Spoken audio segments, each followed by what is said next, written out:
أعوذ بالله من الشيطان الرجيم بسم الله الرحمن الرحيم والذين آمنوا وعملوا الصالحات سندخلهم جنات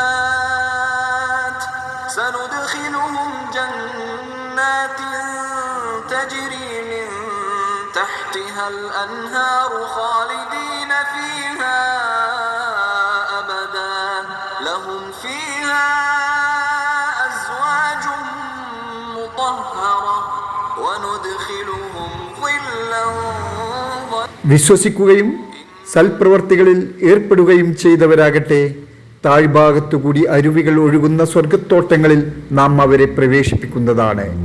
അവരതിൽ നിത്യവാസികളായിരിക്കും. അവർക്കവിടെ പരിശുദ്ധരായ ഇണകളുണ്ടായിരിക്കും.